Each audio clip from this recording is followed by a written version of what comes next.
Hello and welcome to Whose Turn Is It Anyway, a podcast all about our board gaming group and of course the board games that we play. I am Adrian, your first player, and today I have with me the fluctuating Rob. Hello. And the irregular JP. Sure. Irregular. Irregular. Yeah, nice. On this episode, we will be talking about variables. That's what are in board games that add variety and what we're willing to put up with as a level of variety and what we are not. But before we get into that, how is everyone doing? Really good. Very well. Very well. Very well. Oh, blimey. Yeah, no, it's the weekend. It is the weekend. Well, it's the end of the weekend for us. It is, but it's still good. I've kind of got past the days of Sunday going, oh no, work tomorrow. That's because you like your job, though. I like my job. So, yeah, whilst I'm not like, ooh, I can't wait, it's not that level of excitement, but it's not the dread either. And it's a nice, in the middle, calm. Nice. I like that. I like it. So Sunday evenings are quite a chill space for me. I'm normally pretty good now, but I've got a few projects I've got to go back to that I'm not. It sucks. Yeah. Yeah. Hope work aren't listening to this, anyone at work, because I'm Nobody's listening to this. No, they're probably not. Every now and again, someone will go, oh, I heard you do a podcast. And I'm like, I won't mention the name of it because then you might listen to some of it. But yeah, so I've got a couple of projects to go back to after a week off. So not exactly. God, yeah, you've had a full week, haven't you? Had a whole week off. Nice. What have you been up to in your week off?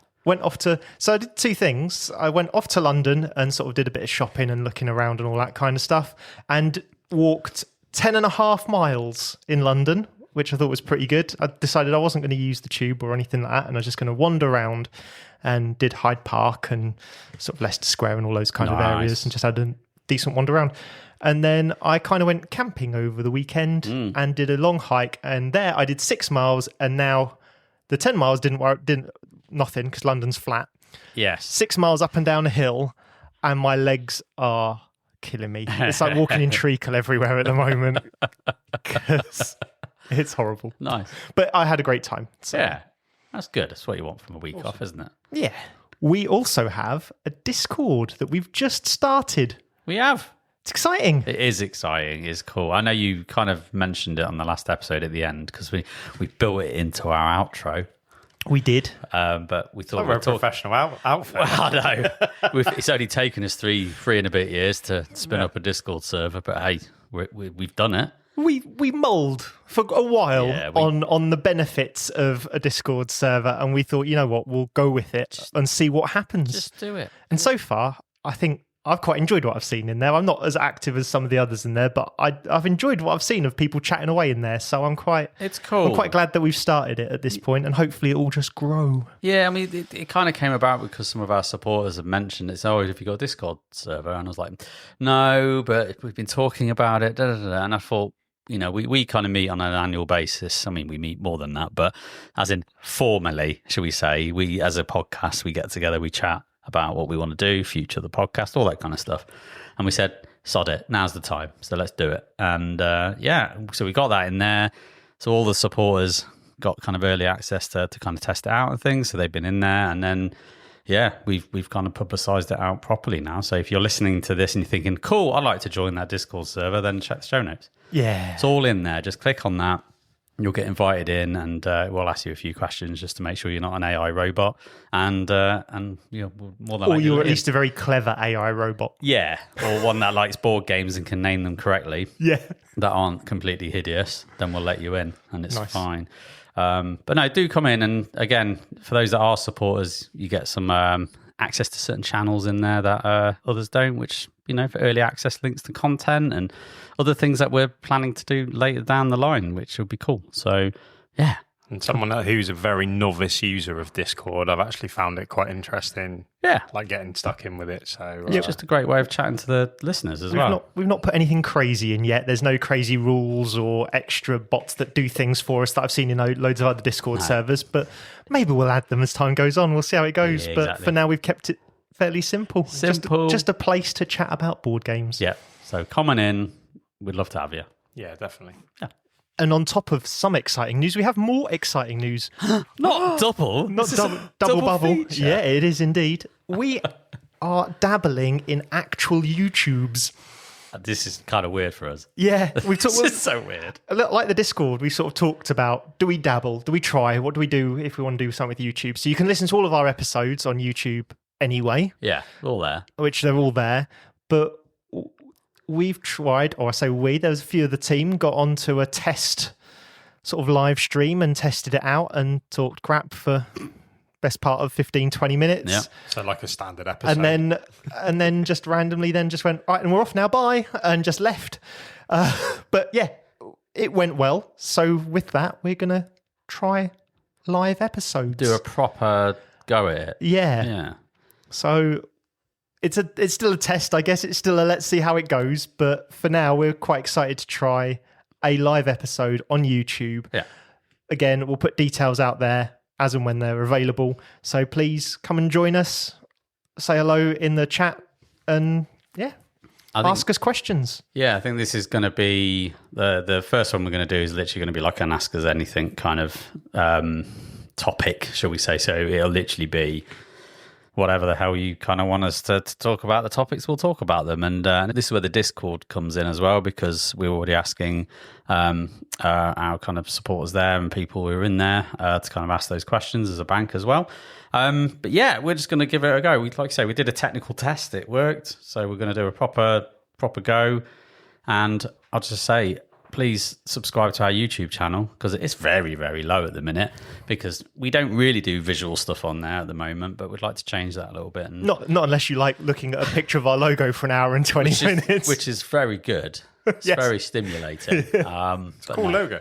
Yeah, but no, we're just doesn't move or anything, just, doesn't do anything, just yeah. sits there on the screen. Sometimes the basics done well is all you need. It could be improved. But so we're gonna let's just put ourselves in front of the camera for all of our sins and see what happens. But yeah, please, would love your support, love you to jump on and ask those questions and get engaged, because that's what really makes it a lot of fun. So yeah, 2 exciting things, Adrian. 2 exciting things. Whoa. On your last episode of your run as well. I'm blessed to be able to say on my last of this run. Yeah. Exciting things to There say. you go. Look forward to it. Should be fun. What could possibly go wrong, right?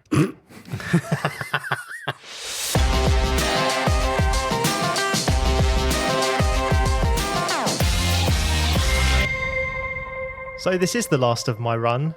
So it's the last time for a few episodes now where I get to say we're about to talk about you and me and all the good things and the bad things that have been as we talk about Hex. Yay! Oh, that's going to be a while before we hear that again. I know. Yeah, because we kind of jumbled up the order, because we have an order in which we try and sort of go, and then everyone's lives got busy and it's all out of whack. So it's probably going to be a long time before it comes back round to me as a first player again. It's got really out of sync, and to the point where I don't even know whose turn it is, which is ironic.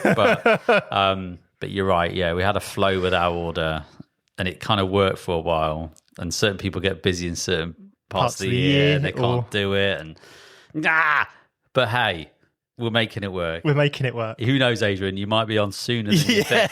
So we'll see. It's fine. Who knows? Either way, JP, do you want to tell us about what you have been playing recently? Yeah, I've been playing a few things that I always talk about, so I don't really want to kind of bring those up again. But what I did want to bring was a game of Old King's Crown that we played the other night. So we got a copy from Eerie Idol Games when we went to UK Games Expo. Thank you, Pablo, for that, because he's a legend. He's a great bloke. And we sat down for the first time to properly play the new version, the production version of that game, because we played the prototype on previous years, 2 years ago. Yeah, it was a while ago now. Yeah, and I played it on Game and Rules as well. And again, the game's gone through a lot of tightening up, just like a lot of games do when they're in prototype stage and they get to their production. Everything feels like it's been tightened up, but I'll kind of come back to that in a minute. But for those that don't know what Old King's Crown is, it's kind of, oh God, how do you explain this really unique kind of game? The old king is dead. Long live the new king, as it were. And you're kind of players, one of 4 factions that are trying to vie for control of the new kingdom. And the game is now split into, well, you can either play 5 rounds, 6 rounds, or 7 rounds if it's a short, medium, or long game. We played the medium kind of game, and which is the first change from the prototype, because it was first to 10 influence, which is the VPs basically, but they've just changed it now to a set amount of rounds, which actually I quite like, because you know where you're at, you know how many rounds you got left, you know the time of the game, and you can kind of move forward. But the kind of flow of the game, it kind of goes through the different seasons of the year. So you've got your spring, summer, autumn, and winter. And the kind of spring, beginning of the year steps is all about you bidding for basically, there's like this road or a shop at the top of the board. You can bid for these kind of artifacts that are going to help you. And they're going to give you powers or abilities and things like that. And in your hand, you've got these lovely, beautiful tarot-sized cards. And I have to say, generically, like the artwork in this game is stunning. Pablo is the artist as well. It was great at prototype, and like I can't imagine it's got worse since prototype. It's better. It's just everything is beautiful in this game. Just to look at it, the board itself, it's just really pops. It's that cartoony, like Studio Ghibli style artwork, but it's just the detail and everything is amazing. So yeah, if you dig all of that, you're going to get a lot of kind of enjoyment in playing it. But yeah, so you've got these tarot sized cards, and these cards have all got numbers on from 0 to 10, and you're bidding with these cards at the start to basically try and win these artifacts. And there's part of the game there going, well, I can put my highest card down. And we all know that everyone's got their 10 at the start, but you're going to lose that in the actual meat of the game. So you're like, well, I don't want to put my highest one. I want to put maybe a semi-highest one, but it depends on what you're after. So, and sometimes when you're putting your card down to bid, you don't have to then use it to take a card. You might just do it just to, throw people off the scent and all that kind of nonsense. But you kind of do that draft, and then you kind of go to the main section of the board where you've kind of got 3 rows. The way to look at it, it's like 3 rows and 2 columns. So you've got 6 areas, and they've all got different things that will happen if you kind of win control in those areas.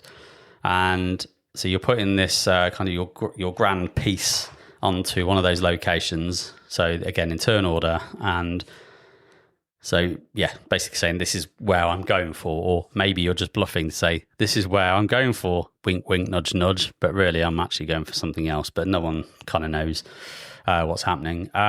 So kind of as you do that, you're then putting these supporters, which is like for my faction I was playing, it was just a load of boats, but everyone has little castles or boats or whatever, and I think you have about 5 or 6 on your board, and they're going to add like military strength to your clash that you have on there. The beauty in this system is the last player determines the clash order, whereas like you're trying to put cards down, and then you have to put a card down in each row, and the order that these clashes basically initiate is so important, because you might have a card that you put down going, actually, when that clash is activated, I'm going to move that card to another clash to bolster the strength for this other region, so therefore actually win the one I want to. But that only works if someone does the middle one first and the bottom one second and the top one third. But it's a beautiful thing that the last player gets that power, because they really just screw everything up. And on these cards, as you're playing them down simultaneously, they've all got like powers and keywords. Now, the keywords aren't too mad. They're not too many bones keyword levels, but there's a few things that you have to kind of take note with the suit of the card. Like some cards are like assassin cards. They will literally annihilate every other person's cards unless they have a shield on. And if a shield on, usually they'll kill the assassin. And yeah, all sorts of different things. Flanking, you can retreat cards from the board. You can store them out for another round and save them. So there's lots of little tactical options that you can play. And really, it's just whoever has the most military strength on that row will win the clash. And then you get to do the ability in the location that you're doing. A lot of them are going to give you influence, which is your victory points. And if you've got your kind of grand piece there, you'll get extra influence as well. And if you've got other players' grand pieces there, you get to steal influence. So there's a lot of argy-bargy, I'm going to take this from you, and da-da-da. So it's a very knobby game as well, because it's like, I'm going to plan to do this, and you're like, I've got this thing, I can look at the cards that you've placed face down, and I'm not going to let you do that. So there's a lot of this interaction over that kind of main section of the game. And then what's quite nice is they've tightened up the main. I think summer is the main kind of season where all this happens, and now they have like a day and night cycle, which is really just to help tell you when powers are triggering. Right. Okay. So in the day, powers trigger in turn order, and at night, after the day stuff happens, at night all the powers trigger simultaneously. So that's where usually the knobbiness comes in, and it just makes it easier to determine when things are proccing and when things are happening, whereas before it was a bit, whoa, yeah, everything's happening at once, is it? Oh, what, does that happen before you? Or before, it gets a bit confusing. Now this has just simplified it, and it's cleared everything up. Yeah, I remember there being a lot of keywords and me having to figure out what was going on with those keywords. Yep. So it sounds like they kept a lot of the keywords, but they just made them timing simpler or sort of more easy to understand. Yeah, definitely. So the timing of it's all kind of done.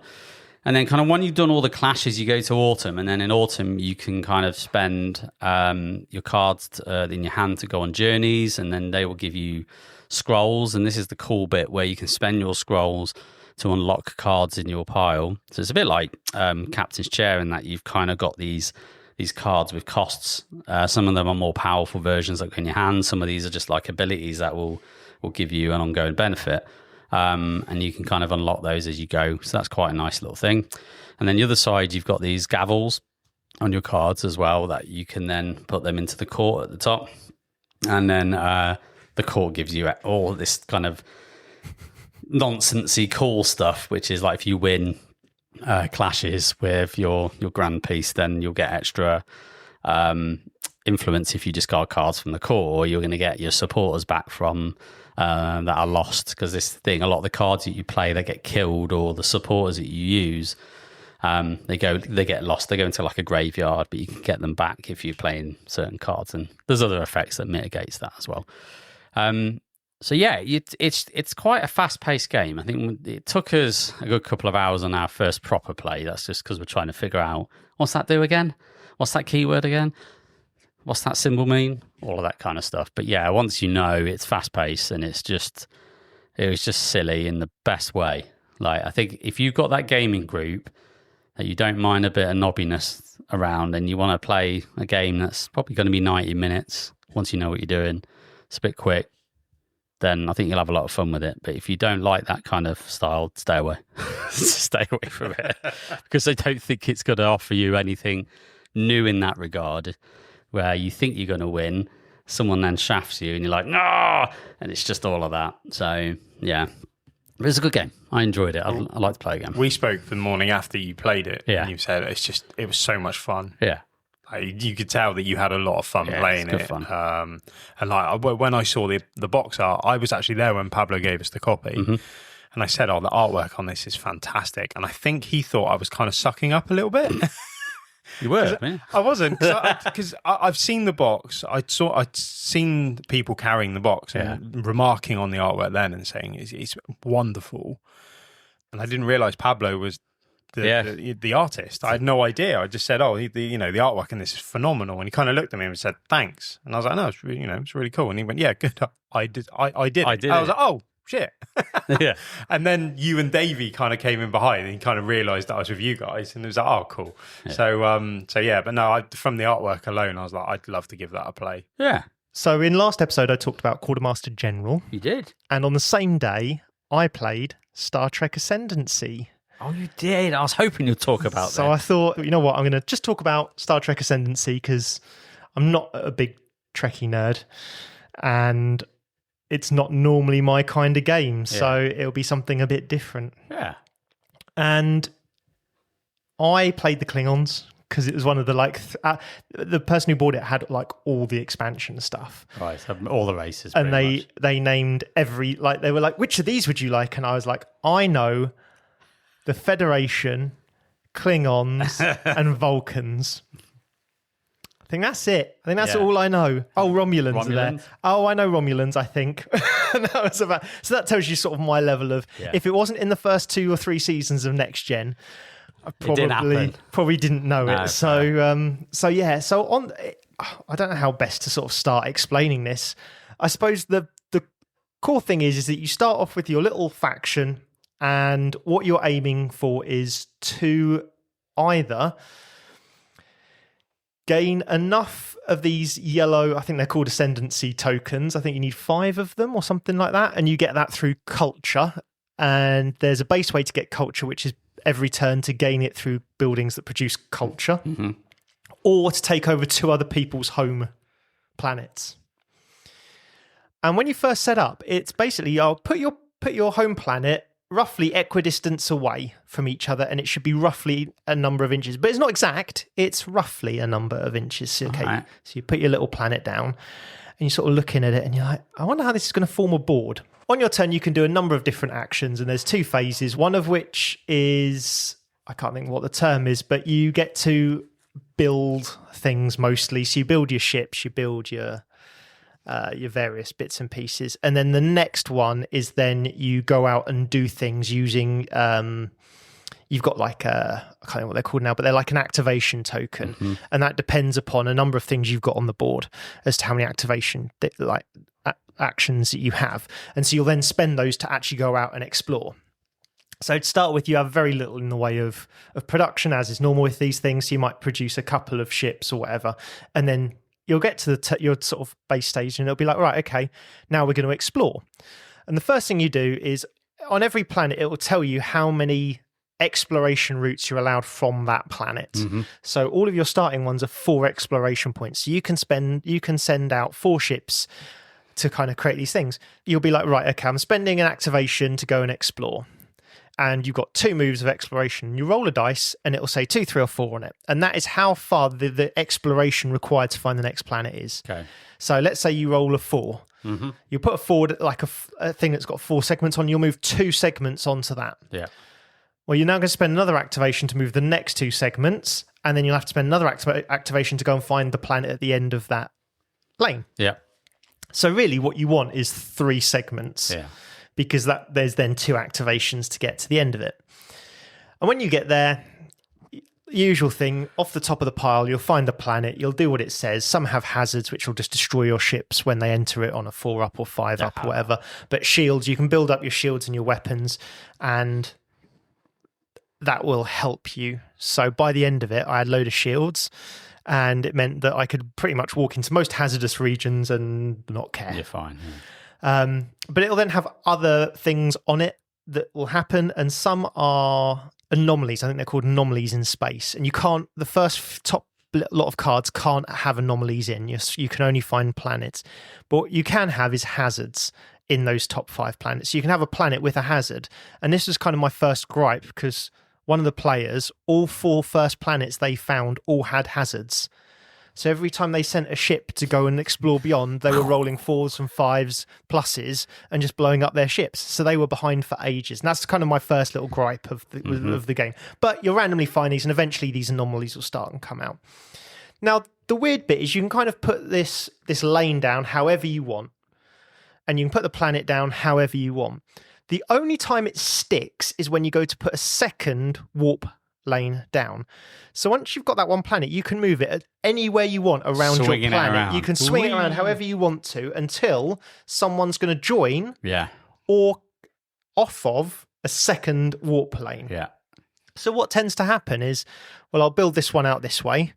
Okay, put that down. Right, now I'm going to put a second warp lane. So this is now frozen. What I might do with that second warp lane, though, is attach it to somebody else's, and I can swing, even though it's their planet they discovered, I can swing it so to connect it up. Interesting. And you end up with this weird like lattice of planets that make no sense, and it looks phenomenal, if I'm honest, on the board, because it's just all shooting off. And, you might find a planet that's really cool and you want it as yours, so you kind of swing it off behind you, but then you have to build a second planet to go out to in order to hold it there. And it's not good enough just to have a warp lane, because if you leave without discovering a planet, that warp lane goes. Right. So you have to go and discover the second planet to then freeze that one in space to make sure no one else can sort of swing. But you end up with this weird lattice over the game, and it just grows in this weirdly sort of natural way, or like an organic process to build up this sort of set of of this sort of solar system-y sort of vibes. And that is the really cool part of the game that I've not seen anyone else do, and I really think that someone else should produce a more Euro-y game of this, because it is such a unique way to build up a sort of a universe. And because you've got these 2 lanes, 3 lanes, 4 lanes, it means that some planets are closer together. Now, you do have the ability to warp. So what warp does is you go into warp, and then each turn, so when you go into warp, depending upon your faction and what technology kind of as you expect, you can have a look at them, you get a load of sort of in progress ones that you're allowed, and on your construction turn on the starting half you can just put resources into it, but you can only put 1 per turn into it, and then eventually it builds. And that some of those will say you get extra warp, so you'll go into warp and I might have 2 natural warp. If I then come out of warp, I can do it exactly on the same turn, and I can move 2 planets away. So instead of spending all those actions going 2 by 2 by 2 by 2 along all these warpways, I can just jump 2 planets straight away.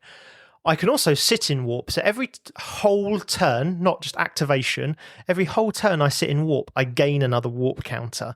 So I can put a whole fleet in warp and then be like, waiting. Now I can move 7 planets. Bang! Then there's nothing you can do to stop it, apart from the fact that ships block ships.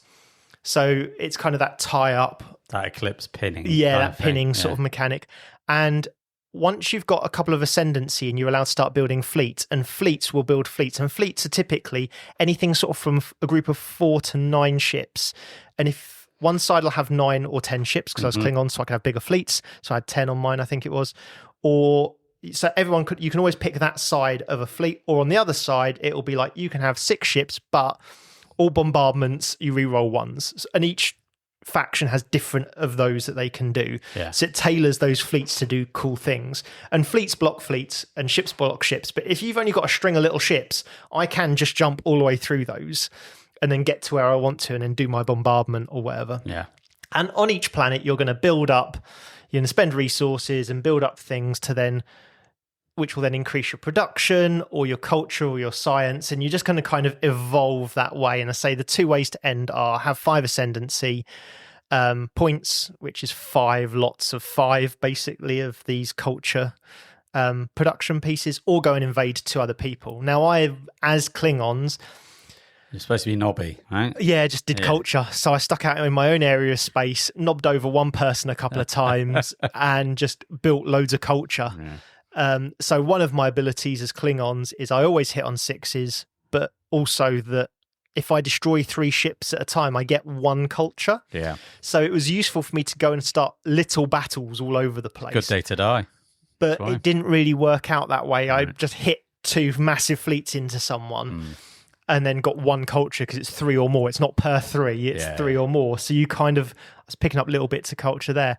Now, I did win, but it felt like a real downer at the end because there was definitely a Kingmaker section in that. So Romulans had been picking on the USS Federation. Yeah, standard. For the whole game, right?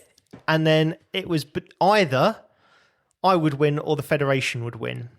And the guy who was playing the Federation was giving the Romulan player a lift home at the end of the game.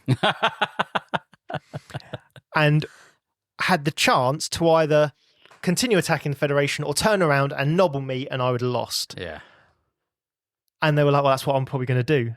And I was like, but whichever one you go after is going to lose. Yeah. The other one is going to win. There's kind of no if, buts, or maybes about this. Was doing this, right? What's that? It's the 3-player. We were playing 5-player. Oh, you're playing 5-player? Yeah. Oh, okay. But there was 3 of us on one side of the board, and the Romulan was between the Federation and the Klingons, and he had the choice of who to make Kingmaker. The other 2 were kind of out of it at this point. Yeah. One of the others was the one I'd been nobbling all game, and he was kind of down, and the other one was the one that had 5 hazards planets, 4 of which were directly connected to his homeworld, who basically had spent the whole game just building up enough to have a fleet. Right, and that was like where I felt really bad for that player. And the other one was like, and of course I kind of got a bit like, why would you do that though? Because you've been beefing with the Federation player.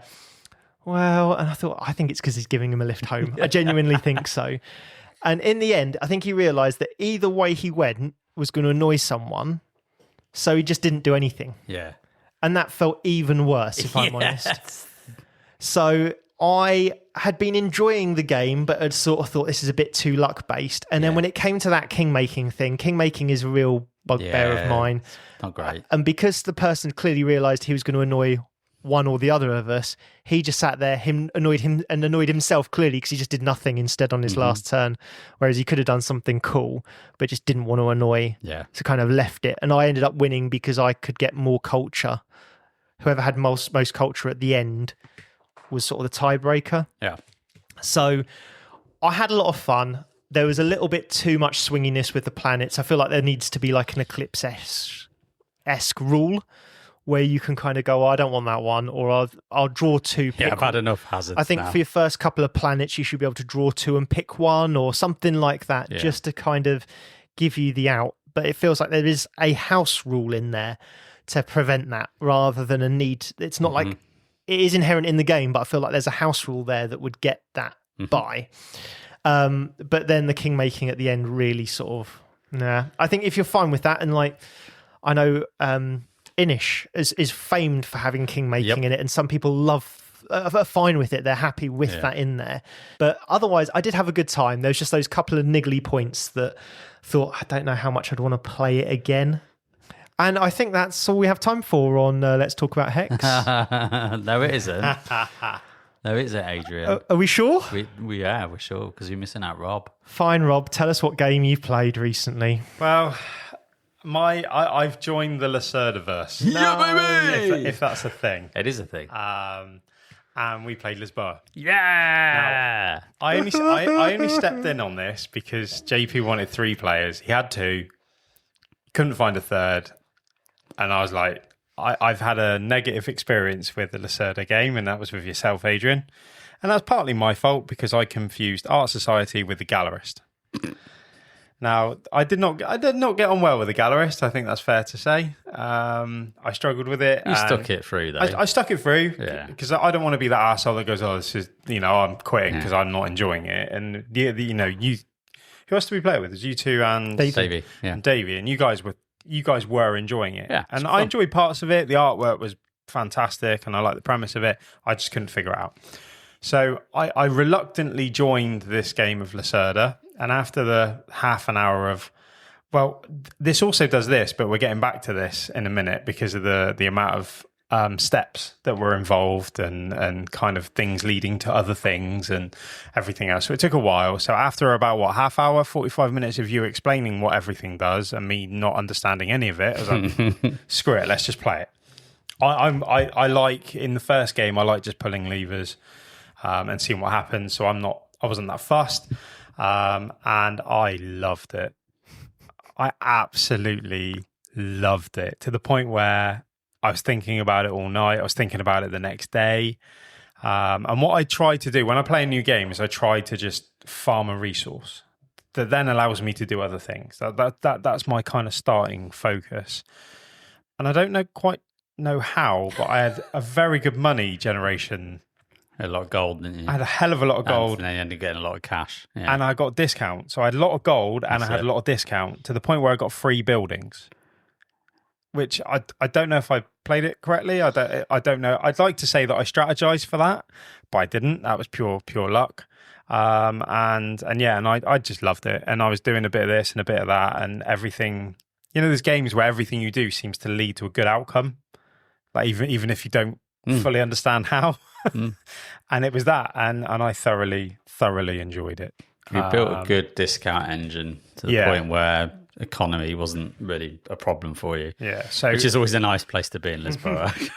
Or any Lacerda game. Because economy is everything. If you can get the right resources or the right sort of track going in a Lacerda game, then you're gangbusters and you're just away at the races. And I loved it. I had a lot of help from you, and Stu helped a lot as well with the iconography and kind of what step leads to what. And he said, "Are you sure you want to do that? Because if you do this..." Yeah, it was a proper first game. We were quite... Yeah, I got a bit of help. I quite openly admit that, you guys were great with me. Like, I did a step and they were like, actually, do you know what? If you did it another way... It'd be better for you, and which I think if you're playing... I didn't get that.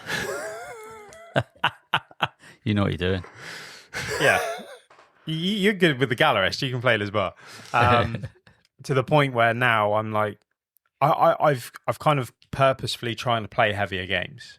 Yeah, it's been. I've said before, it's an interesting watch from an outsider's perspective to watch you go on this little journey. I'm surprised. From dungeon crawling co-ops to now playing Lacerdaverse and heaviest games out there. Yeah, and heavier games. And I think it's one of those when you realise you can do it, even if you don't do it very well. Yeah, realising that you can. Because for me, it was: do I take away from somebody else? Do I sign up for a game that somebody else is desperate to play, and I might not enjoy it? And I've, kind of not ruin the experience, but kind of lessen the experience somewhat.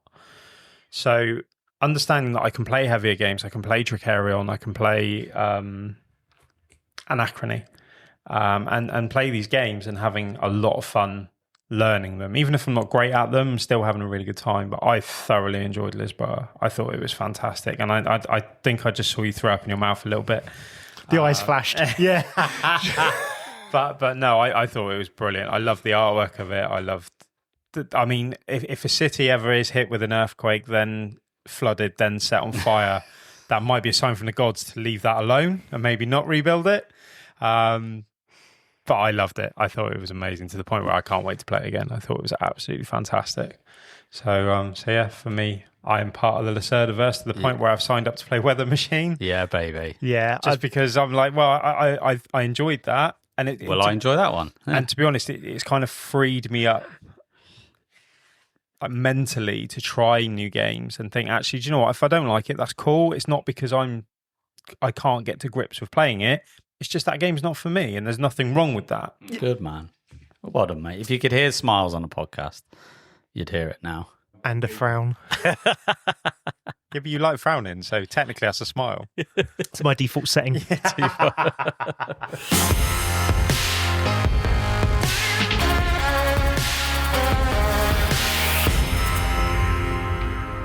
So on to our main section, and we are going to talk about variables in board games, variables in board games.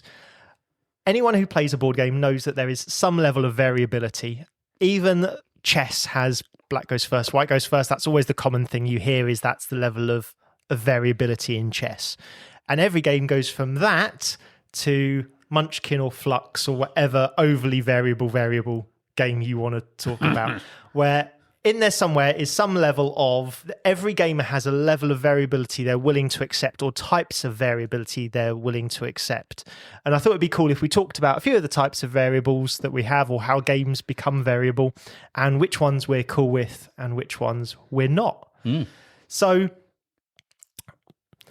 I thought I'll kick it off and just talk about one of the things that I love as a variability. It's one of those that I'm really accepting of, which is just a deck of cards that's random things in it, and you'll draw so many off the deck and get to pick one or whatever it is. I like it if you are allowed to select from a handful off a deck, or if you get enough cards like in Terraforming Mars, or like Earth, where you just get so many cards that you then get to select what you want out of them. But that is a level of variability I am really happy with and comfortable, that I think that gives you options, but also means that it's not, I'm going down, Food Chain Magnate-esque, where it's like, well, here's the predetermined route you're going down. No, that will make sure that you're not guaranteed the route you want. Yep. And I think for me, that is one of the things where if I see that in a game quite often, I'm like, well, that's probably an acceptable, a thing that I'm going to enjoy inside the games. My thing that I don't like is dice for the sake of dice. And quite often, if I see dice in a board game, I have to then check out what those dice are used for. How they're used. How are they used? How often are they used? What are they used for? Yeah. And that is a no-go for me quite often. If I can't see a good reason that dice are in a game, or there's just overuse on them, then quite often I'm like, nah. So like Lorenzo El Magnifico has dice in it. It does. But they're used for a specific purpose, and it's not just the best dice roll wins sort of thing. They're being used in it to create variability. Yeah, the dice rolls affect everybody. Yes. You roll shit, we're all going to have a rough time. If we roll well, we're all going to have a good time. Yeah. I thought White Castle. Yeah, I think that's another great example of you roll dice and it affects the board state, but it's not just 5 pluses win sort of thing. Yeah. Which is my off-putting variability, which quite often is a no for me. But yeah, you're right. White Castle is a great example Dice of drafting, isn't it? It's dice drafting, and therefore, but it gives you options. It's not just Yes. well, you got last on the pick of drafting, so you're stuck with the crap. It's there's enough options there that you're going to end up. You might not get what you want, but you'll probably have You can always something. do something with it, regardless. Yeah. Minos was very good at that as well. Oh, see, that's one I really want to play. I loved it. I need to play. Yeah, it's good fun. But yeah, thoughts, feelings. Yeah, I mean, when you talk about variability in games, like what makes a game exciting for me to return to, Yeah, as in I've played it twice and it's the same thing. yeah, For me, it's having different characters or player powers or play styles, which forces me to do something different.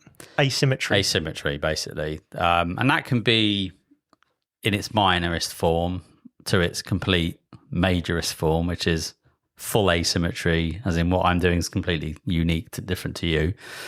And that has its pros and cons. I like the fact that I've got a character, I've got a thing, it's got a power, and that's going to nudge me in a direction that either I'm comfortable with or maybe I'm not as comfortable with, but in a good way because it makes me learn the game in a different way. Yeah. Going, oh, it's a different strategy that I didn't even know existed. And that's quite cool. And you kind of get to kind of play in different lanes and different routes and that. I always enjoy games where they do that because every time there's a game, usually it's a base game, they don't have that. And then an expansion usually adds it in. Yeah. And it's like, ooh, yeah.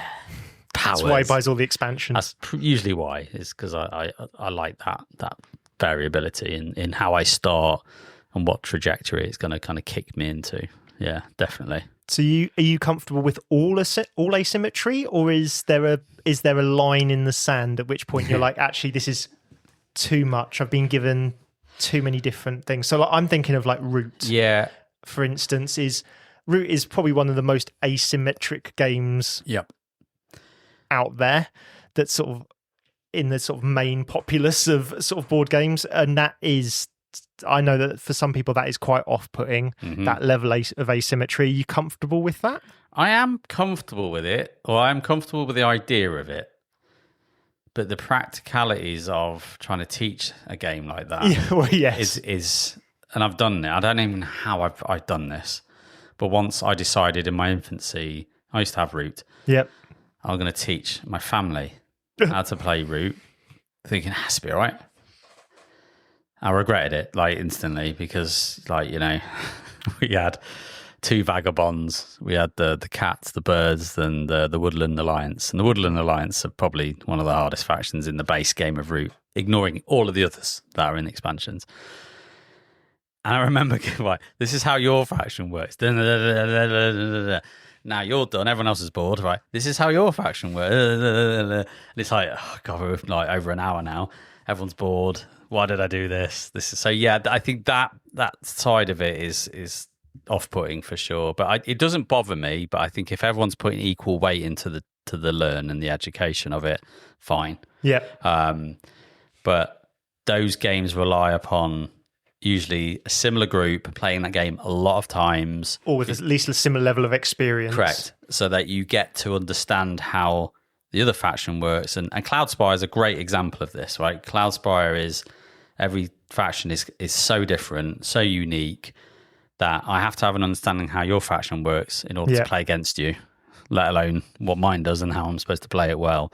But yeah, so it doesn't bother me. I'm happy with it if I'm willing to invest the time into it, and it's worth, like the juice is worth the squeeze, if that makes sense. So yeah, but it can be I have to really think about it though. I have to go, is it worth it?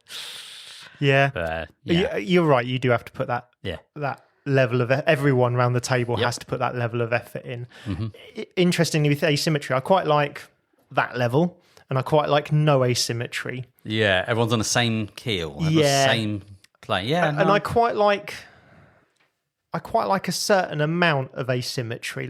But there's this weird point where there's very minimal asymmetry, and that's the bit that usually annoys me. It's that halfway house. It's like we've thrown it in. Yeah, so it's normally like a tiny little perk. And because it's so tiny, I can quite often see where one's overpowered or underpowered, or I feel it more. Yeah. So like Perseverance was the example, like episode 1, I think it is. Yeah.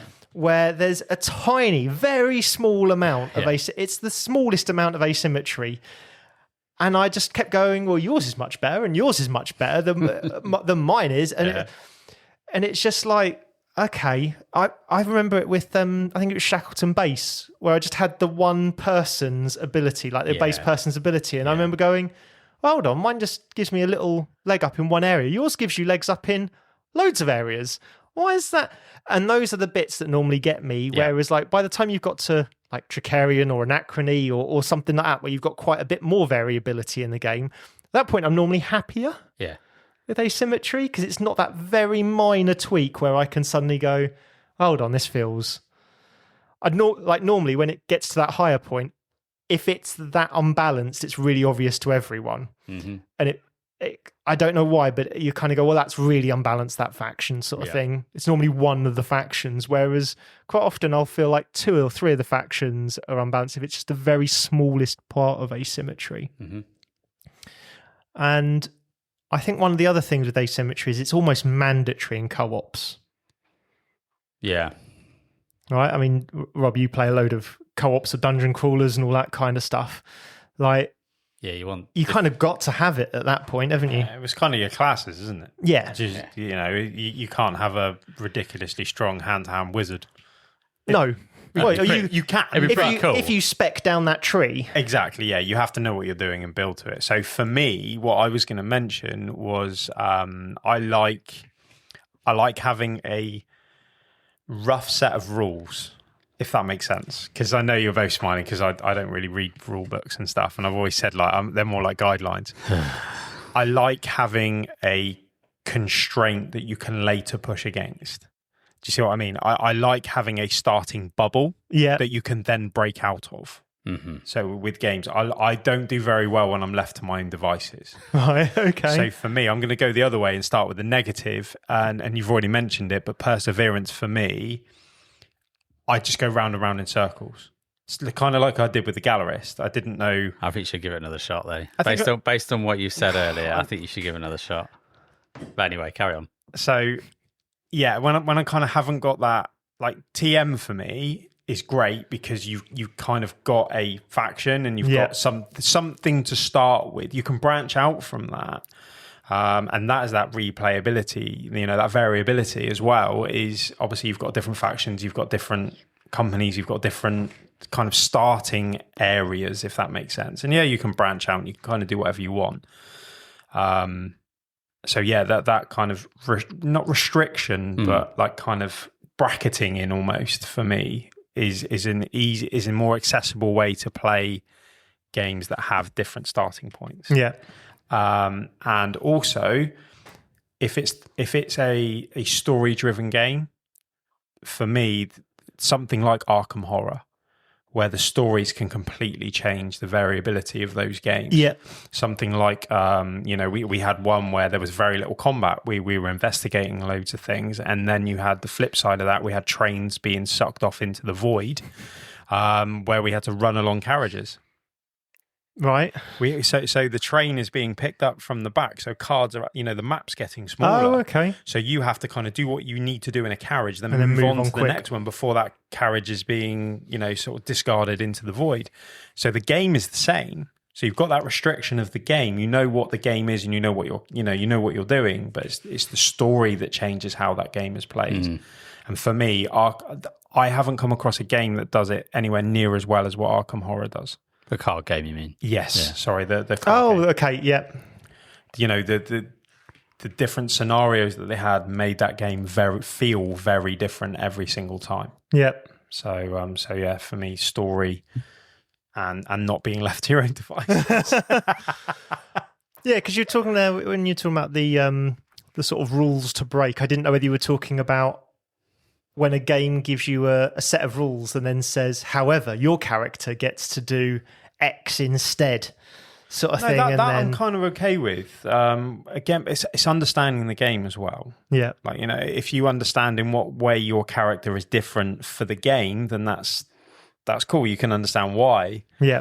So yeah, for me, it's that, say, that framework Yes. almost has to be there for me to be able to understand and enjoy it. Like I say, when I'm left to my own devices, I just go round and round. I'm like somebody in a canoe that's got one oar and is only paddling on one side. I'm just going round and round and round for 4 hours, and like, I enjoy it, but it's not as fun. That's fair enough. The other thing for me is actually slightly different to yours in that I actually quite like dice in games, but I like being able to manipulate dice. Something like in Star Wars Outer Rim, where you can, if you roll a 5, you can negate 2, so you have to get 3 and above, and things like that. Also, something like Dice Forge, where you can actually manipulate the dice, and kind of build it into what kind of area you want. Yeah, I think that's absolutely fantastic, and a way of completely keeping that variability there in the game. The game is similar, but actually what you do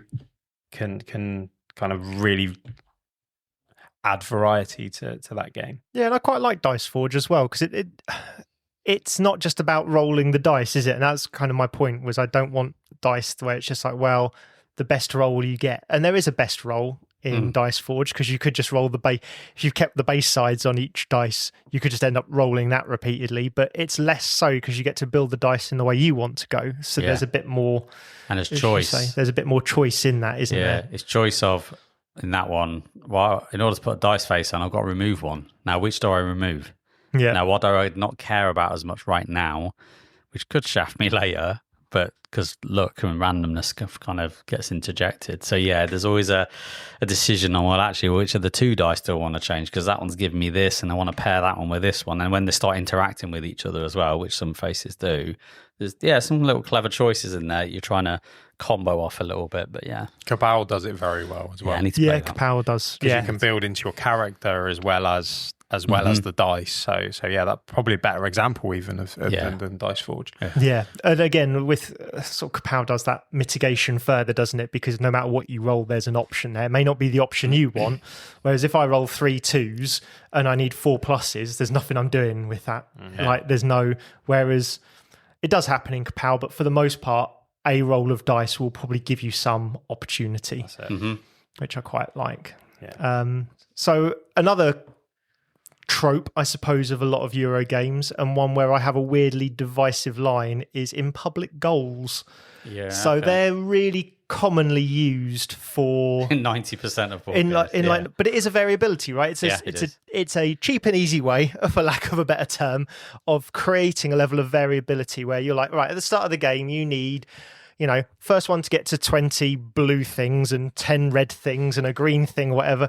There's your public goals or whatever it is. Will then give everyone a route to head towards. And I think that for me is great. It can go a bit wobbly with some asymmetric powers, but public objectives, I think, is fantastic. Sometimes I do not like private objectives. I have to play something with private objectives to see whether or not I think they're okay.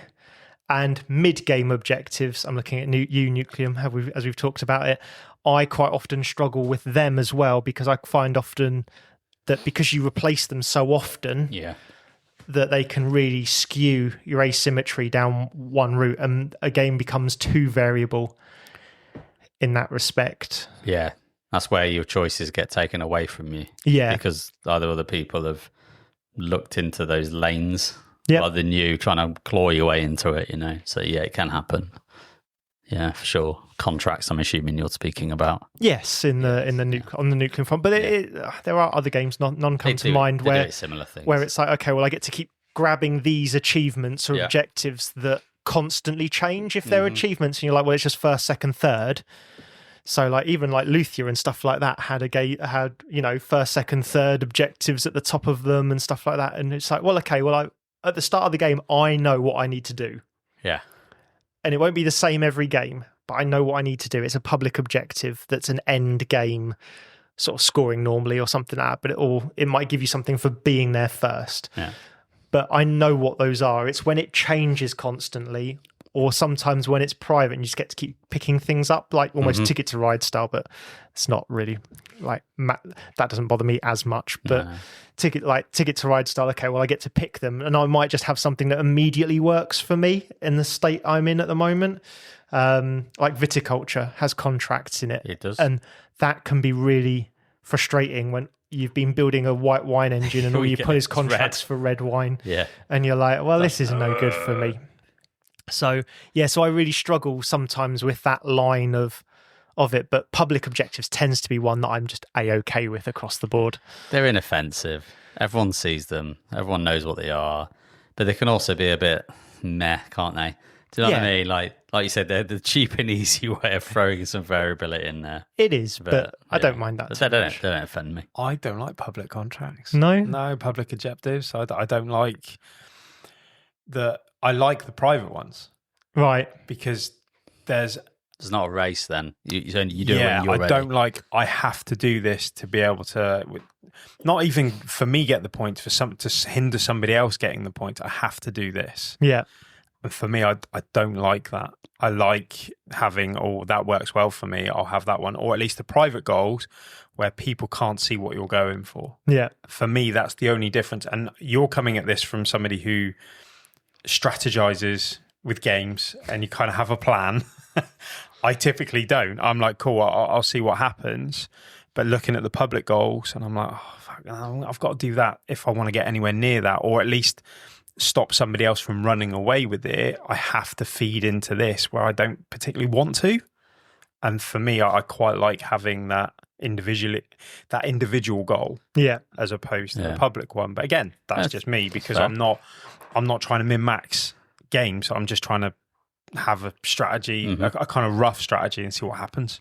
And to a point that's sort of been brought up in the last couple of episodes, interestingly, is with those public goals, you do have to keep an eye on what other people are doing quite often. Yeah. Because if someone's well ahead of you on a public goal, there's no point going for it, or it's no point prioritizing it. So you have to watch what other people are doing. In some games, that can be quite tough to kind of see, or some people just aren't naturally good at keeping an eye on other people's board states. I think that's me. I'm concentrating on my own so much. I'm not even thinking about what somebody else is doing. But also I find with the public goals, there's a very clear, at the beginning of the game, there's a very clear way. You have to go here, or you have to get this to be able to do this. About midway, when everybody's, this ability allows me to do this, and I get this for free, which gives me this for free, and then by then I'm lost. I'm like, I'm gone. I'm out. Yeah, I'm still doing what he did at the beginning of the game. I'm going here, that allows me to do this, and somebody else says I'm going here because that gives me this, that also does this, and then it's all kind of linking in. For me, I'm like, I'm lost. So Yeah, it's a fair point. Absolutely. One variability that I am enjoying, it's probably more recently, but it's been around for a while, is it's kind of like plug and play modularity. I was going to ask about this because you've had a couple of games recently that... Yeah, I mean, the latest versions of this is SETI and Shackleton based. Like they came out at Essen last year, and they both have the similar... It's like a percentage of the system is completely modular, and you can take bits away and plug the other bits in, and it will twist the game up and change it up. But even going back further, Glenmore 2. Yeah. Right? Glenmore 2 is a very quaint, small tile laying game. Glenmore is. The sequel is built upon it. And even the base game of Glenmore, it's a great little game and plays fairly quickly, and you have a great time, resources, and there's a little spatial puzzle, happy days. But in Glenmore 2, what attracted me to that game, because I probably wouldn't have bothered, was its modularity. It's like, well, here's the base game, and here's 10, maybe, I can't remember if there's that many, but there's a lot of modules. But there's 10 modules that you can add to it. And you don't ever add all of them, you only add one of them. And it kind of then starts to twist things around. I enjoy that as a variety mechanism. You just go, you know what? I'm going to go dragon boat racing with this game. Sure, why not? Or I'm going to add mobsters in. Or I'm going to add this in and that. And I really like doing that, which now tells me I should be playing Glenmore 2 more, because I still have not played that game enough. You said it just then, and I was like, we should have a game of... do a bloody Glenmore Beast session where we play these bloody modules, because I really want to. But with Glenmore, they are optional modules, aren't they? Yeah. It's a base game with optional modular You expansions. don't have to have them. Whereas with Shackleton Base and SETI, and like I'm thinking of Last Week of Summer because You're that's the right. one I It's enjoyed. mandatory. You It's have to. mandatory. Yeah. You have to pick modules to go in that game. Yes. But those modules, and sometimes it's changes up how mean the game is, or how nice the game is, or how much of an engine builder it is. And sometimes they're quite similar-ish, just doing different things. Yes. Yeah. And I think it's interesting that we're getting a few more games now come through with that level of inbuilt required modularity. Mm-hmm. See, for me, when I heard modular, I instantly went to taverns.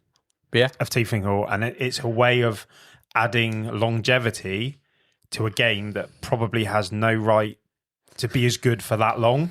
Do you know what I mean? Like you play it with your family a lot, right? For you, it keeps it interesting for you to want to play it, so that when your family want to play it, you're like, cool, but I'm going to add this in as well because it keeps it interesting for me. Yeah. Therefore, adding a lot of longevity to that game that potentially wouldn't be there otherwise. Yeah. And the only difference with taverns, I would say, is that it's layered modularity. Mm-hmm. So the way that the modules are designed is that you can't cherry pick. no, but So it's like if you want this one, let's say it's module 4, you have to have 1, 2, and 3 underneath it because it's kind of underpinned the complexities. also as it goes. but it's giving people that potentially wouldn't have understood that from the beginning 100%. a way of being able to learn a set that of game stairs. so that they can get to a higher level of understanding Yeah. with that game, great. where you're not bored to death of it by that point. Yes. Yeah. You see what I mean? So it's Yeah. kind of a win-win for everybody. You can get people up the complexity levels at a comfortable pace that they're ready for, rather than, well, there's only one way of playing this game and that's with everything in, or it's just base and nothing else. But yeah, I do like the fact that it is layered, so that if you want this, you got to add the next. And it's just a clear progression path of how you would build it up. But I do like, the smorgasbord of there's a load of variety on the table, and what do I want to play with today? I'll play with that one. I'll plug that one in. I'll see what happens. I love that. I think with like the SETI and the like Shackleton base thing, I like it in principle. A bit like you were sort of saying earlier. I like it in principle. I think it does the root-esque thing of, I think experience becomes quite a big part of that. Yeah. If someone's seen a module before, they know How to more game it. what's needed in with that with that module. Even Yep. if it's not those combination of modules, they'll know what's required of it. So it does add loads of variability and loads of replayability. I think there is just that chance that if I haven't played any and you've played all the modules, or if I've played just the base and you've played all the modules, and then you go to mix one in, you're right. you've immediately got a slightly upper hand. So you've got an advantage, it kind of does.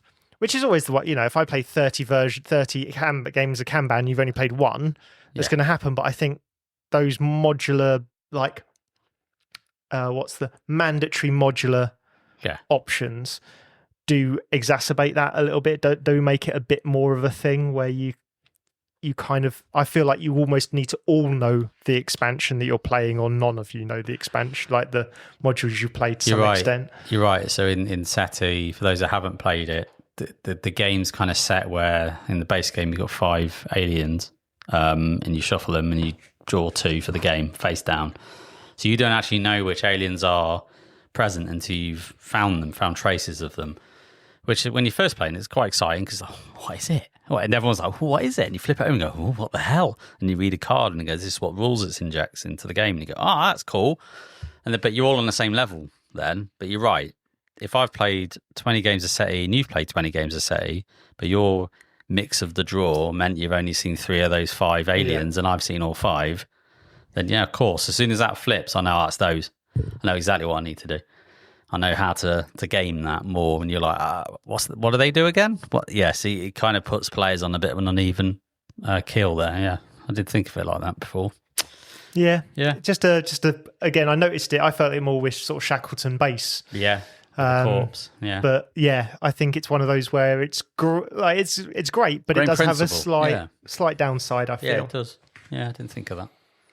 One of the other things that, and thankfully mostly I've played this in co-op where it doesn't matter so much, but it's very much the Magic the Gathering thing that you see in some games, like especially battlers particularly, is when someone can pre-build a deck. Yeah. Again, in principle, I love it. Yeah. Because it should allow me endless variability of if I have, this deck with the Pyromancer, I get to put cool fire spells and all that lot in. But eventually someone's going to math that out. Or they might have more options to cards, or there might be a new expansion out that I didn't know about, and all those kind of things. That means that even if we're all getting to build out of the same pool, experience ends up playing, for me, probably more of it than tactical decision making, because you're building it in at base level. Yeah. And so I love that idea of, okay, well, I'm going to build it, or I'm going to get to customize my deck slightly in some way.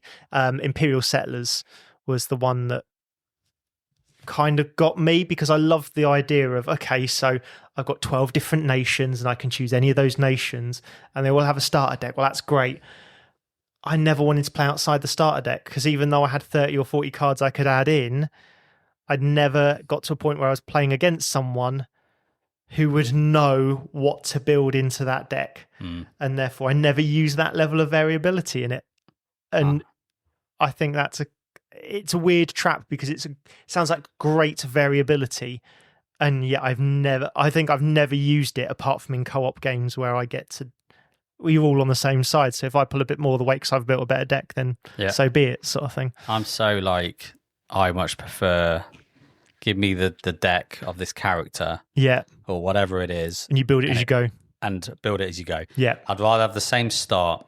That's what it is. So that's why I love the Imperium system, right? You get your nation, or you get your Star Trek captain, or whatever. It's the same. It's the same cards every time. Yeah. So I know them. I don't have to kind of, what are these? How do these combo? I know what they do, but the variability then comes in what I do with it. Yeah. That I love. And you get to see the person do it as they go. Yeah. And you've normally... And you're like, normally you might have seen a once through of their deck. Yeah. So like Dominion's a great example for me personally, not for anyone else in the group, because I think they've either played it and not loved it, or not played it. I like Dominion. Which is that you get to kind of see, because they're playing through their deck so often, you get to see what their deck is doing. Yes. It's the same with Dune Imperium to a lesser extent as well, where you kind of get to see what their deck is doing. You get to see they're building it. You're like, right, you're going down a worm strategy. You're going around an attacking strategy, and I get to see you build it. Quite often with these other battlers, either you don't know what know what they're doing, or quite often if it's your first couple of games, someone will explain to you what they've put in their deck, and they might as well talk to the wall, sort of thing, because I have no idea what.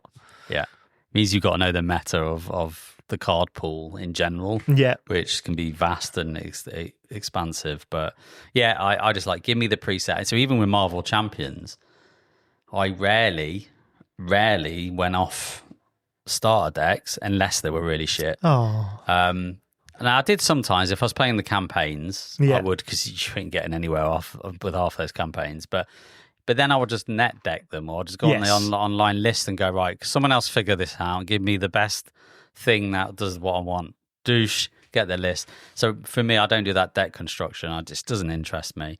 The idea of it's interesting, but when I sit there with the cards in front of me, I can't bothered.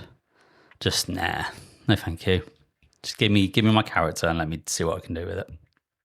It also sort of tangents me on very mildly to another annoyance of mine, which is when one faction has all the gotcha cards. Yeah. So we're all playing the same game. All the other factions are doing like things, and they might have the odd gotcha card, and then one is just the knobbery, the knob deck, where they're like, no, I'm taking this away and you're just like, I'd rather not play with that faction in it. But that is a minor gripe. But that quite often comes with that sort of deck building-y, different deck starts. Yeah. For me, it was when like what you were saying about that Magic the Gathering, when almost it's nerfed by the company. I'm thinking I'm thinking Warhammer 40k here. Oh, right. So regardless if you really like a faction, if you're trying to be competitive with that, but the rule set has, I'm thinking Tau, for example, they haven't got a good rep, or they didn't in the last one. Model's cool as hell, but if you wanted to play competitively, you couldn't. Yeah. And then it's like, oh, okay, so that choice has been kind of taken away from me. That metagaming kind of mentality is fine if you want to construct the best deck you possibly can, or something like that. But when you haven't really got a chance of even having fun with a faction, regardless if you want to play that faction or not, then for me that's kind of that's a real bugbear. Yeah, and it's like tangent on it. It's normally the ones that are shouted about the most, not the actual problem units that are nerfed. It's normally someone won a big tournament or something like that. And you saw it with Netrunner and other LCGs as well. Yep. It was ban this. Yeah. Oh, this one guy's really good with this one list, and it's this one card that's clearly doing it all. So they would nerf that. But this card that everyone has in their decks that probably also needs a point. Oh, if you're doing this faction, it's a must include. Well, if it's a must include, unless it's kind of part of their must have faction or whatever, then it's probably worth increasing its value or reducing its rule or doing something with it. And that tends to be a real problem of like LCGs or battler games or something like that. Yeah, I have another one.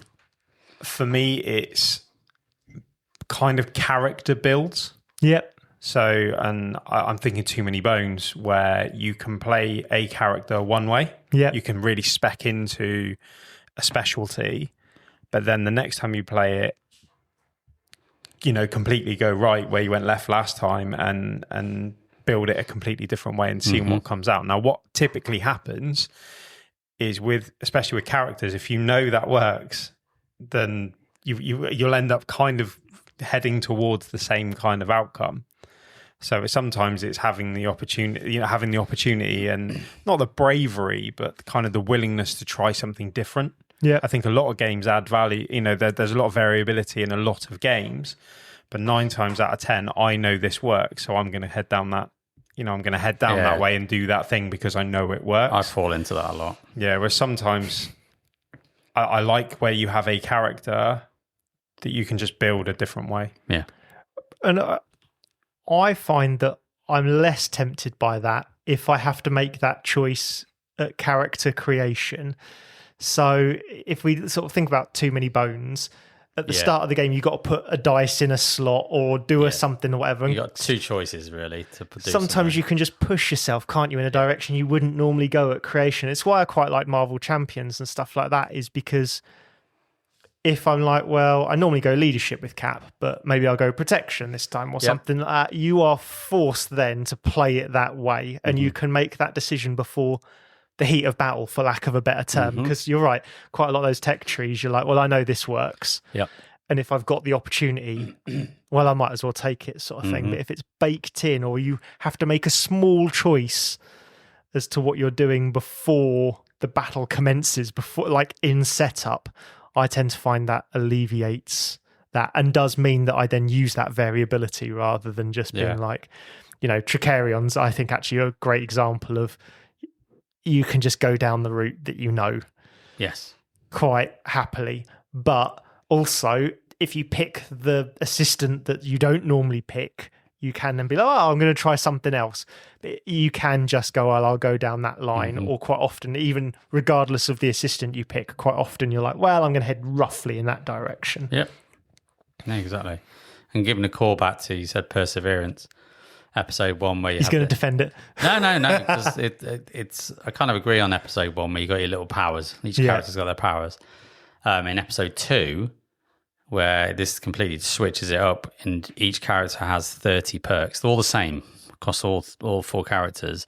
The difference is how you start and where you start on that tree, shall we say, which is the variability in the game anyway. So sometimes you might start on the second column in, and sometimes it might be the 4th, it might be the 3rd. It just depends. So it's always different.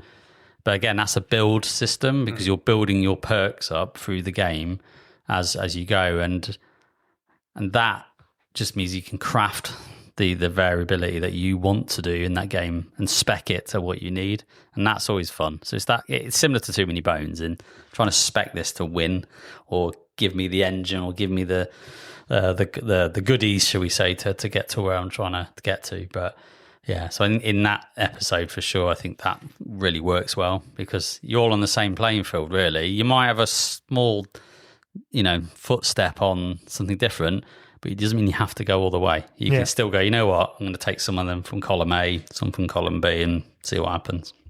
But yeah, I do enjoy that one. So that was just our bimble through what variable stuff we like or don't like, or, you know, what's out there. It was never supposed to be an exhaustive list. I just wanted to sort of shoot the breeze on what do we like, what do we not like, what do we look for, that kind of stuff. So I think what's really nice is when you don't expect to like it, and you know, you don't expect to like a variability aspect, and it just works in a game or a particular mood that you're in, and you're like, oh, that really makes it. I should not like this, but I do. Yes, I don't know why, but I do. I think that's when it really hits. You're like, oh, cool, all right. Yeah, I absolutely agree. I think, you know, we've talked about a few of those games sort of more recently as well, where you're like, well, I wasn't expecting to like this because it's got the wrong kind of variability for me, but actually it's worked. You know, so it's nice to see when that does happen and someone breaks your expectation. There we go. Is there anything we've missed? Is there anything people wanted to talk about? Please drop us the socials or join our Discord channel. Join the Discord. Plug. And let us know there. We always put up our episode there, and you can just add a thread with your comments on there, or we always put it on socials, and you can do exactly the same there. But I've enjoyed just chatting about what we do and don't like in board games. Always a bit of a laugh. On to the next section.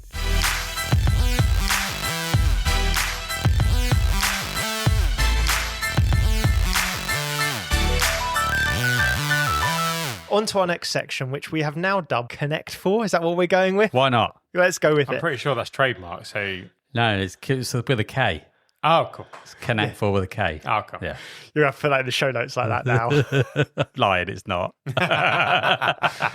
So, as you can hear, I'm shuffling a real deck of cards. ASMR shuffling. And what I'm going to do is put 4 cards out on the table. Okay. And we're basically going to come up with some games that connect the 4 words or the 4 things as best as possible. But if it only connects 2, that's fine. If it only connects 3, that's fine. If you can connect all 4, great. Golden. And you're going to do a sales pitch of that game. Oh, God. Right. Okay. Okay, of what matches up. And again, you can have more than one, or you can have none. So if you can't think of anything, it is what it is. It is what it is. But we're going to put those 4 cards out there. I'll read them out. The chances of getting all 4 of these is quite tough now. So the 4 we have are sci-fi, action chaining, miniatures, and meeples. So try and think of games that have got at least 2 of those things together: sci-fi, action, meeples, or miniatures. Yeah. I can definitely get 3 just...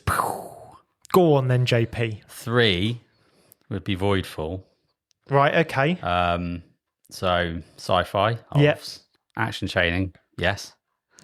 Miniatures, if you have the Galactic box. Yeah. Miniatures. But not meeples. Not meeples. If we're going to be strict about the word meeple and what it means, then no.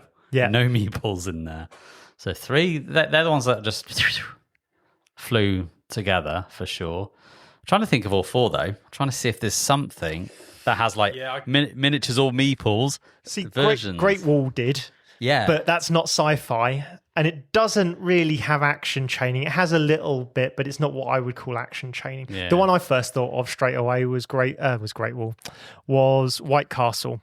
Because White Castle does have some action chaining in it. It does. Where, I get to do this. I've triggered my lantern thing, which means I've got that. And of course, that famously has a bunch of meeples in it. So many that it nearly didn't fit in the box. Would you class the bridge being a miniature?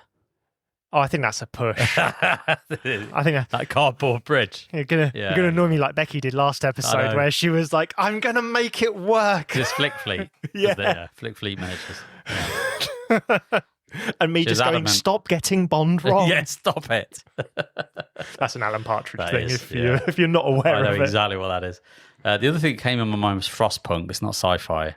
So Frostpunk had miniatures or meeples. Oh, did it? Options. I actually weirdly prefer playing with the meeples in Frostpunk because I think they just look cuter in a game that's all about survival and death. These are cute. Sometimes playing with the meeple side of life it's just good. Yeah, I think it's easier when you have to sacrifice the children when they're meeples. Whereas normally, like, that'd be really a harrowing choice. When it's a miniature, you don't have it's to. a miniature. It's like, I think it's all right. It was just weird to see you saying sacrifice the children while you're smiling. If you've played Frostpunk, you'll know exactly what I'm talking about. I've played it. It's awful. It's a game of crap choices. It is just. It's getting When punched in the when nuts repeatedly simulator. Yeah. That's all it is. Yeah, when they're meeple children, it's fine. But when they're miniature children, ooh, they look too realistic. they look too realistic. I can't look them in the eye. I think I've got one that does all four. What? Go on. Scythe. Scythe? Sci-fi is a push, isn't it? It's got mechs. Yeah. Yeah. Is it more steampunk? It's a difficult one because it's kind of set in 1920, but it's an alternate 1920 plus. So heavy science. What's that thing in the middle? Oh, what, the factory? Yeah. Yeah. Does it have miniatures? So does it have meeples? Yep. Yeah, because the workers are meeples. Oh, okay. And it has miniatures because the. I know the mechs, I saw the miniatures because of the mech thing. Now, action chaining. Does it have action chaining? Yeah. Because you do a top action and a bottom action. That's not action chaining. That is. I pick one action that leads to another action. Yeah, I can't remember. That's a chain, right? That's not what. No. It's the world's smallest chain. So we've got somewhere between 2 and 4, depending on how much you're willing to give him bend the rules. sci-fi on it, because I think when you go to the factory and some of the tech and things that you're getting, it is very sci-fi-esque to it. It's kind of steampunky, but it is, and if you play the Rise of Fenris, which is the only version I've played. Which is true, actually, yeah. Then I'd give them the sci-fi on that. And miniatures and meeples. So there's definitely 3. Action chaining, no, I don't think so. I don't think so. So I don't naturally go towards sci-fi themes.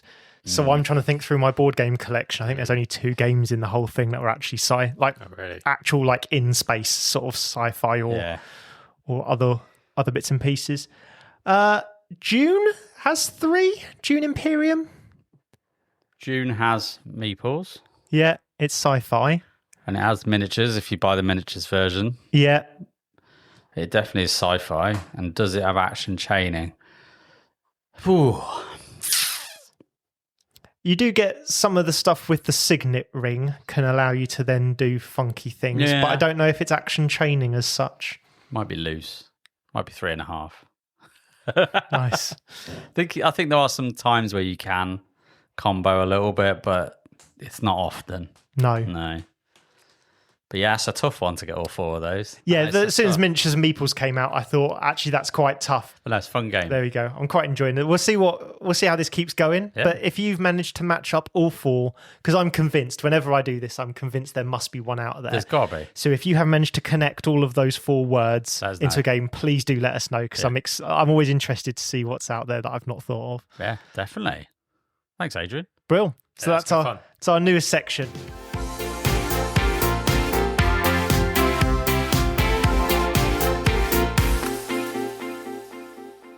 Onto our penultimate turn, where we get to talk about what we're all looking forward to. What are we looking forward to next, Rob? For me, I've got 2 games of Gloom of Kilforth coming up this week. Nice. Potentially 3 if I play it Monday as well. He's going to do it. I probably will. I got it out last weekend to have a solo run through of it, and I forgot just how much I enjoy that game. I think it's a well-known thing that I like dungeon crawlers. Shock. You should have mentioned it before. And to have a dungeon crawler as deep as what Gloom of Kilforth is, without having hundreds of miniatures, is awesome. So we've seen it a few times now at the expo, like his series of games, that studio Tristan series. Hall. Yeah. All or Nothing. Yeah. We have seen that out a few times, and every time it's out, I think it looks quite dry because it's just art on cards, but also I think it looks compact. And I think if you get past that initial, because when you go to these expos, it's all miniatures and I think to myself, it looks a bit, not basic, but I can't think what the term is. It looks a little bit pared back. Simplistic almost. Yeah, but I think it's great that it's such a compact and lacking faff. The world building in it is fantastic. The artwork is incredible. It's very good. And just the playability of it is once you understand the process and the steps involved, it's just great. And the variability in it, which is quite fitting for this episode. Classes, races, villains. It's just great, and you've got a quest to do. So there's kind of a story to progress. Yeah, but it's not in depth. It's not pages of text. It's a card, with a paragraph of you freed these people. Now you're being chased, so you have to go and do a thing to stop the people from getting to the people you've just freed in real basic terms. And it's really accessible. And I've only played the Gloom of Kilforth. So you need to get the others. You need to get the ninja one and the pirate one. The pirate one really intrigues me. Now, Mark Monk tagged me in a status today about it.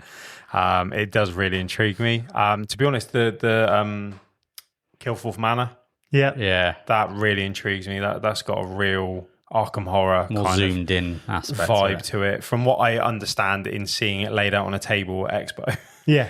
Nothing more than that. That kind of that exploration around a building as opposed to a world. Really, really kind of, interests me. So I think that will probably be my next one. Nice. In all honesty. It is a set that I keep looking at and kind of going, I would like to try it. There's something to it that I would like to give it a go at some point. But yeah. I think co-op's definitely the way forward with that game. Yes. Rather than the not competitive, but the kind of race version of it. So I've got a game on Tuesday with another person, and I've got a game on Friday with 2 other people. Nice. And it's going to be how that scales up. So for me, Gloom of Kilforth nice this week. Cool. JP?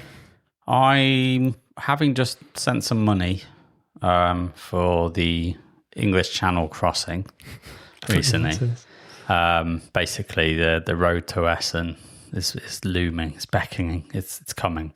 So Essen, I think is what I'm looking forward to. Doing the most research I've ever done at previous Essen. You've changed. I know. I think Essen number 1 was to turn up, see what happens. Essen number 2 was, oh shit, I should start looking at some games because Essen's coming up soon. And then getting there, going, should have done more of this, doing Adrian levels of preparation.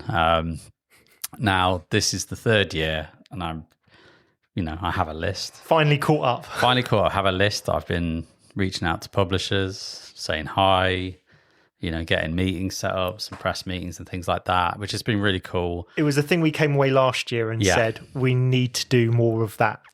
Future Essence. Got to get in early and just, because certain games I've got my eyes on. I want to just get a bit more prepared. And this year I'm demoing at Mind Clash again. Yep. Changing it slightly where I'm going to do most of my demo hours on the Saturday. So if you're there on a Saturday in Essen, come and say hi. I will be there demoing Voidfall expansion and Tricarion, I believe. Which hopefully will free you up, because I know you enjoyed doing the demoing, but it was always sort of, here's the morning done. I've got to do the morning and then I've got my afternoon. And by that time, even with a gammy ankle, we were kind of done quite often. Even Davey was sort of quite often looking a bit like, I'm losing steam here. So you joined us as we had already done a load of exploration. So hopefully that... Yeah, I learned a lot last year. I thought I'd try and compact it to Saturday. Saturday is always the busiest day. Yeah. And if you're there Thursday, Friday and Sunday, you're going to get to see pretty much what you want to see anyway. So I thought, I don't mind giving up my Saturday, because I really do enjoy demo. I loved it last year, and I'm really stoked for this year to get on Voidfall's expansion, because I did Ironwood last year, which is fine. But when I've been doing 12, 14 games of Ironwood, which is a smaller game, it's just and you have to do 2 games at once, don't you?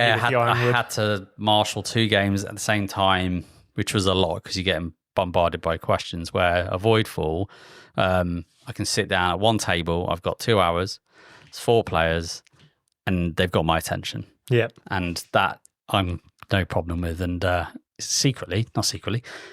equally, I'm just looking forward to seeing what that expansion offers, if I'm being honest. So that's an exciting thing. So yeah, I just think I'm looking forward to getting back out there. I'm hoping the Twisty Potatoes are back. I'll let you know because that was a bit of a disappointment. Last year. No Twisty Potatoes. So hopefully they'll be back, and yeah, I'm seeing what it's all about. But we're going with Mark Monk, as you said, Ninja Geek Games. He's coming along with us this year, so that'd be good. And you can expect him on our S&D brief. He's going to join us. Nice. Ooh, spoiler. So yeah, he's going to jump on the episode with us and give us the lowdown of his experience as well. So that should be fun. 2 things. Yeah. Firstly, really getting FOMO for Essen. I know. It's going to be weird you not being there, mate. So I'm going to miss you in the shower. That's going to sound really, really odd. It's going to sound really odd. But when you share a room with Adrian, you'll realise he is at his happiest moment when he's in that shower early in the morning, because he's up early and he's singing and he's like, who is this guy in the shower? And I'm going to miss it. It's not going to be the same. And then I have to meet people in the world and all the happiness goes out of it. That's a deeper insight into my life than I was expecting on this podcast. Love it. But yeah, I think it's already signed off that I need to go next year. Yeah. If people are going. I'll have to go then. So yeah, if people are going next year, I think I'm already now signed up for next year, because we talked about it before, it's a money thing. That's what your decision is with Essen. And it's not getting cheaper, is it? No, and you've had to move further out. Yeah, we're not staying in the city. In order to do it, and that was also a big I don't want to have to do that. So, but either way, I think that's pretty much signed me up for next year, because I didn't expect to get FOMO for a convention that I'm not. I never get FOMO for Gen Con, for instance. No. I'd like to go to Gen Con. I'd love to, but it doesn't ever give me FOMO, even though I know what games are coming out. I know what games are coming out, or most of what games are coming out Essen, and yet now I have FOMO. So first things first is that. Second of all, Watford charged me £14 for 6 churros, and they were nowhere near as good as the Essen churros. And we've kind of made churros a bit of a thing, because we always do it at UK GE. Yeah. Or try to. We failed this year, but it's usually a thing. Yeah. And I've had churros at every Essen now as well. So when I got to Watford and smelt the churros, I was like, let's go for it. And I was like, how much? It wasn't even that much at Essen with the captive audience that is. So, yeah, get some. If they haven't got spiralised potatoes, I think churros are probably need to be on the backup. Yeah. So, what about you, Adrian? What are you looking forward to? I haven't played many Euro games recently. What? So, apart from the Pandemic Legacy, which is kind of Euro game adjacent, I don't think I've actually played any Euro games in over a month. Holy shit. I can think of. Do you need a cuddle or something? You're right. They've all been war games or miniature games or like Apex Legends and stuff like that. And I've quite enjoyed the break from beige cubes. But I feel like it's time that I got back. I'm missing it now. Yeah. I was enjoying the break, and I'm looking forward to like Apex and a few other bits and pieces. But I feel like I need some beige back in my life, because I've been lacking. It's been full of colour and I don't like it.